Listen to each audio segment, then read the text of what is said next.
एक व्यापारी जितना अमीर था उतना ही दान पुण्य करने वाला, बस सदैव यज्ञ पूजा आदि कराता रहता था।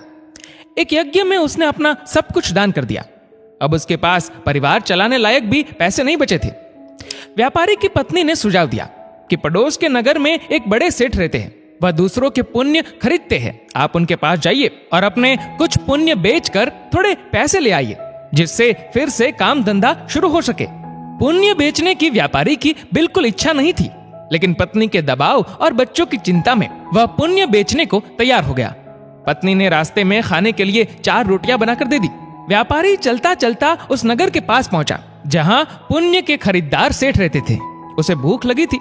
नगर में प्रवेश करने से पहले उसने सोचा भोजन कर लिया जाए। उसने जैसे ही रोटियां निकाली, एक कुतिया तुरंत ही अपने 3 बच्चों के साथ आ खड़ी हुई।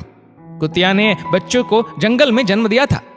बारिश के दिन थे और बच्चे छोटे थे, इसलिए वह उन्हें छोड़कर नगर में नहीं जा सकती थी। व्यापारी को दया आ गई। उसने एक रोटी कुतिया को खाने के लिए दे दी। कुतिया पलक झपटते रोटी चट कर गई, लेकिन वह अब भी भूख से हाँफ रही थी। व्यापारी ने दूसरी रोटी, फिर तीसरी और ऐसे ही 4 रोटियां कुतिया को खिला दी। खुद केवल पानी पीकर सेठ के पास पहुंचा।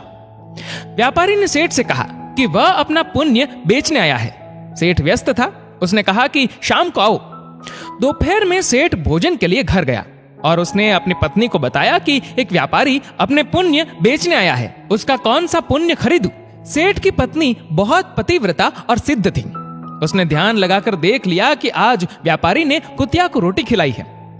उसने अपने पति से कहा कि उसका आज का पुण्य खरीदना जो उसने एक जानवर को रोटी खिलाकर कमाया है, वह उसका अब तक का सर्वश्रेष्ठ पुण्य है।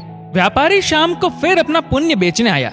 सेठ बोला, आज आपने जो यज्ञ किया है, मैं उसका पुण्य लेना चाहता हूँ। व्यापारी हंसने लगा। उसने कहा कि अगर मेरे पास यज्ञ के लिए पैसे होते तो क्या मैं आपके पास पुण्य बेचने आता। सेठ ने कहा कि आज आपने किसी भूखे जानवर को भोजन कराकर उसके और उसके बच्चों के प्राणों की रक्षा की है, मुझे वही पुण्य चाहिए। व्यापारी वह पुण्य बेचने को तैयार हो गया। सेठ ने कहा कि उस पुण्य के बदले वह व्यापारी को 4 रोटियों के वजन के बराबर हीरे मोती देगा। 4 रोटियां बनाई गई और उसे तराजू के एक पलड़े में रखा गया। दूसरे पलड़े में सेठ ने एक पोटली में भरकर हीरे जवाहरात रखे। पलड़ा हिला तक नहीं। दूसरी पोटली मंगाई गई, फिर भी पलड़ा नहीं हिला। कई पोटलियों के रखने पर भी जब पलड़ा नहीं हिला तो व्यापारी ने कहा, सेठ जी, मैंने विचार बदल दिया है, मैं अब पुण्य नहीं बेचना चाहता। व्यापारी खाली हाथ अपने घर की ओर चल पड़ा। उसे डर हुआ कि कहीं घर में घुसते ही पत्नी के साथ कलह न शुरू हो जाए। जहां उसने कुतिया को रोटियां डाली थी, वहां से कुछ कंकड़ पत्थर उठाए और साथ में रखकर गांठ बांध ली। घर पहुंचने पर पत्नी ने पूछा कि पुण्य बेचकर कितने पैसे मिले। तो उसने थैली दिखाई और कहा, इसे भोजन के बाद रात को ही खोलेंगे। इसके बाद गांव में कुछ उधार मांगने चला गया। इधर उसकी पत्नी ने जब से थैली देखी थी, उसे सब्र नहीं हो रहा था। पति के जाते ही उसने थैली खोली। उसकी आंखें फटी की फटी रह गई। थैली हीरे जवाहरातों से भरी थी। व्यापारी घर लौटा तो उसकी पत्नी ने पूछा कि पुण्यों का इतना अच्छा मोल किसने दिया, इतने हीरे जवाहरात कहां से आए। व्यापारी को अंदेशा हुआ कि पत्नी सारा भेद जानकर ताने तो नहीं मार रही, लेकिन उसके चेहरे की चमक से ऐसा लग नहीं रहा था। व्यापारी ने कहा, दिखाओ कहां है हीरे जवाहरात। पत्नी ने लाकर पोटली उसके सामने उलट दी। उसमें से बेशकीमती रत्न गिरे। व्यापारी हैरान रह गया। फिर उसने पत्नी को सारी बात बता दी।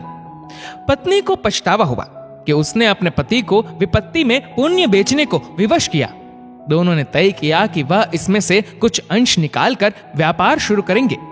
व्यापार से प्राप्त धन को इसमें मिलाकर जन कल्याण में लगा देंगे। दोस्तों, विपत्ति काल में भी भगवान पर भरोसा रखकर सही राह पर चलना चाहिए। आपके कंकड़ पत्थर भी अनमोल रत्न हो सकते हैं। इस वीडियो को लेकर आपकी क्या राय है, नीचे कमेंट करके जरूर बताएगा। और अगर आपको वीडियो अच्छा लगा हो तो इस वीडियो को लाइक करेगा, शेयर करिएगा ज्यादा से ज्यादा लोगों तक। और ऐसे ही और भी इंस्पिरेशनल वीडियोस के लिए सब्सक्राइब करें हमारे यूट्यूब चैनल को और फेसबुक पर फॉलो करें हमारे पेज को। धन्यवाद।